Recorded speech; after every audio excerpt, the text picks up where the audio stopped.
A lot of new fragrances. Let's just talk about it. Some codes to save you some cash on your next Middle Eastern niche or designer fragrances. What's going on, guys? My name is Neve. Welcome back to AROMATIX. Today we're going to be talking about a lot of new releases. I've been trying to kind of dedicate a video for each one of these, but I mean, I've been discovering so many new fragrances I'm absolutely in love with that I figured let's just put these all into one video. That's going to be the best way.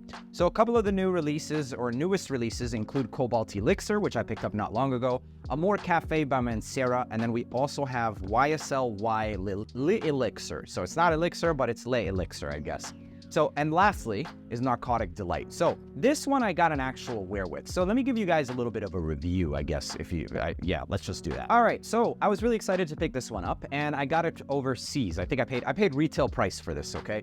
And honestly, Initio has been one of the brands more recently that I've grown to appreciate and not really have too much of a problem just paying retail for it, because a lot of them either don't get too discounted or they're really worth the money. So I picked this one up about a week ago, and I decided to wear it on a dinner date to Texas de Brazil or Fogo de Chao. Which one was it? Fogo de Chao's. Narcotic Delight is actually pretty narcotic stuff. The one thing that I was pretty disappointed with this fragrance is the sillage department. It's not there. It's really not there. The sillage on this bad boy is like pretty sad, actually, and that's the only disappointing factor. But the fragrance itself, and for those of you that say, oh, who cares about performance, it should be the fragrance, you're gonna be happy with it, I guess, because it's, who cares about performance, in a sense. Longevity is there, though, okay? So longevity, it's like 10 plus hours. On clothing, I smelled it later that night and even the next morning, and that's about it. With this fragrance, I got a lot of boozy tobacco and vanilla. That's really what this one is centered around the most. You do get some Initio, which allows, it really creates like this 3D effect to everything. It kind of just sets the stage for all of the notes to, like a bubble, like a scent bubble, essentially. But that scent bubble in this fragrance doesn't really reach that far. That's the problem.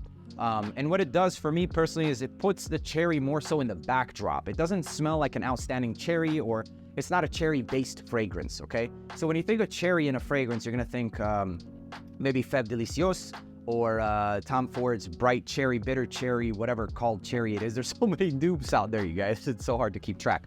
But that's what I personally think of, okay?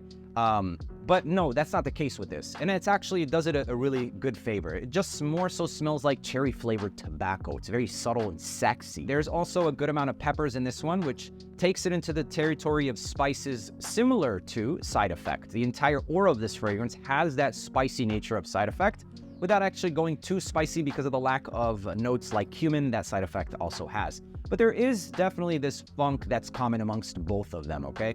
The pink pepper and the black pepper is not too abrasive by any means, and the Initio really does a well job at kind of pulling everything together and really presents all of the notes without allowing the peppers to be anything abrasive, etc. Very refined, well-blended fragrance, but it ultimately comes down to this fluffed up vanilla tobacco, or vanilla and cherry tobacco booze fragrance. A really good fragrance all in all. And it smells fantastic. It definitely smells fan-frickin-tastic. The booze shines right from the top. It smells amazing. Very narcotic. Very, very narcotic, actually. The cognac does have a little bit of this mandarin or orange undertone as well, but it blends really well with cherry. So yeah, that's it. The scent profile of this, it's a 10, but all things considered, and this is why first impressions should not be taken completely like a blind dive. My short I made about this one was a 10, but the performance easily took this one down to like an 8.5. Unfortunately, I really wish this one screamed a little bit more. It's a fresh bottle. Who knows? Maybe it's a fresh batch. I know a lot of you guys think that it only applies to dupes, and really that's probably going to be the case with this one as well, because they do, when you pay for niche, it's macerated, they let it mature. They don't really sell anything that's pre-production, right? So unfortunately, the sillage on this is not that great, but we are going to go ahead and put it back here with the rest of the Initio collection. But honestly, if you asked me, scent profile, I like this one a lot. I think I like it a little bit more so than Side Effect, but total overall fragrance, Side Effect is better. So Side Effect is better. It's hard to compete with Side Effect's performance. So yeah, there you have it. 8.5 for that, I think is very fair. Very fair, especially for the price point. The next one I want to talk to you guys about is called Amore Caf. Amore Caf by Mancera. This one came with a super leaky bottle, just not cool, man, not cool. And I bought it directly from Mancera. I'm not gonna reach out and complain. I don't really care, to be honest with you guys. But Amore Caf is like this booze at top and coffee, like dark coffee. I know there's a bunch of other notes, etc., but I just want to tell you guys what I actually smell. The thing is that the booze at the top kind of kills it for me just a little bit. But as this one dries down a little bit more, it does revive itself, or redeem itself rather, and turns into this very nice, bold coffee. So this is kind of the opposite of what Narcotic Delight was. In the opening, it's about an 8, and then in the dry down, it becomes like a solid 9.5. Longevity for this one, I'm still gonna have to test, but I remember spraying it on one part of my hoodie and it was there the rest of the day. And with Mancero fragrances, you can honestly trust that you're going to get at least 8 hours with this, and considering the scent profile of this one as well. So the only thing that kills it for me is the booze at the top. I don't even have to I could just dab this. This is a damn shame, but it's okay. It is what it is, man. It is what it is. So the only thing that kills it for me is that booze at the top. And for me personally, the reason why it kills it is because it gives this like a molasses feel, almost like hookah tobacco. Like if hookah tobacco, and for those of you that smoke hookah, like Al-Fakhr, Double Apple, etc., it's this very rich and syrupy coffee vibe in the top. And for me personally, it comes off cloying and headache inducing. For me, yes, I used to, indulge in the activities of hookahing, but you shouldn't smoke. No longer do I do that. And it just gives me a headache, that immediate opening. But not this fragrance. It does not give me a headache because it doesn't last that long.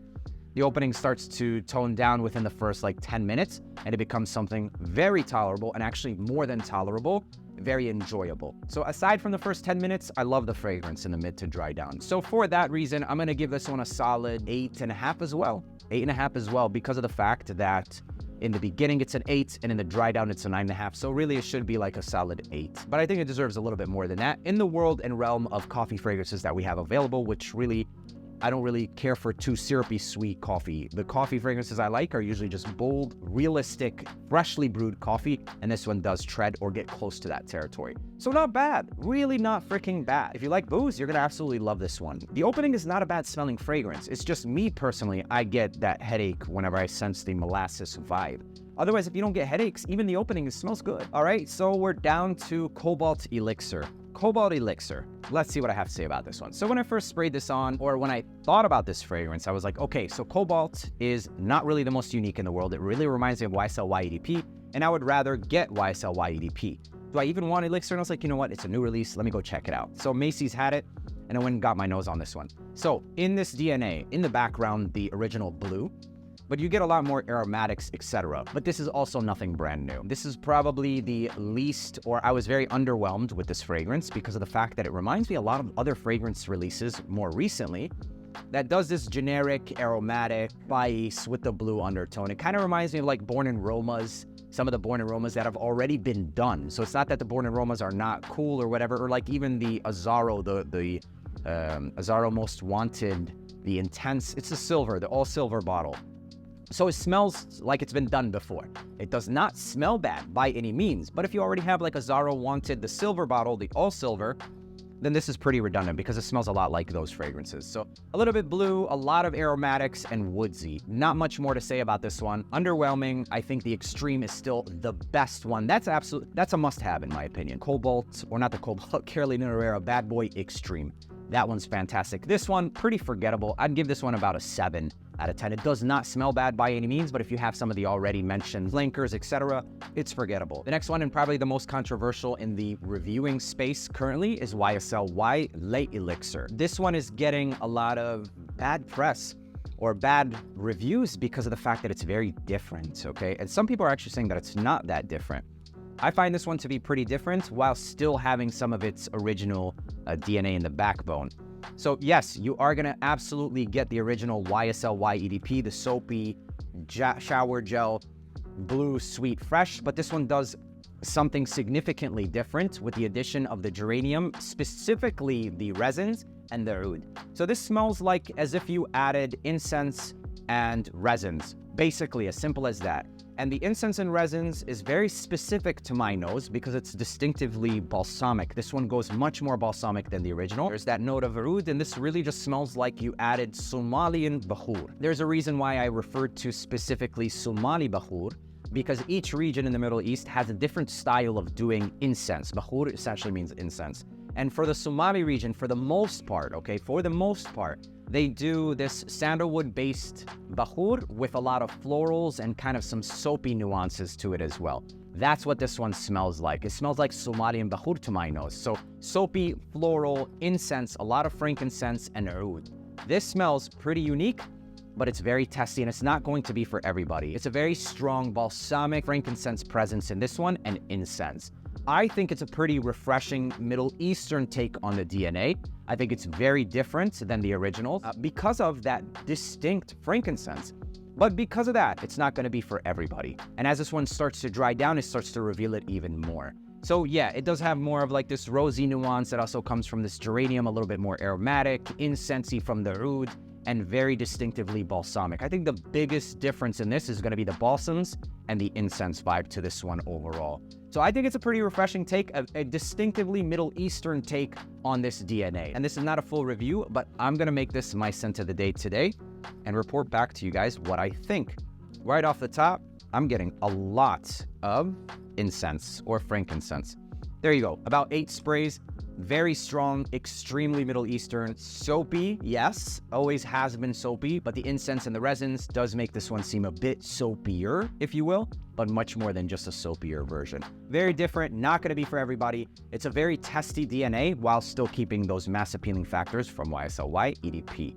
So a lot to say with these new releases. I wanted to break this up and make it into one video, but I think that because of time's sake, this was the best way to do it. So stay tuned for the full review of this fragrance. Amore Caf is great. Cobalt Elixir is the most underwhelming one, and Narcotic Delight is an 8.5. I just wish it screamed a little bit louder. I hope you guys enjoyed watching this video. Let me know down in the comments what you guys think about this one. And until the next video, peace.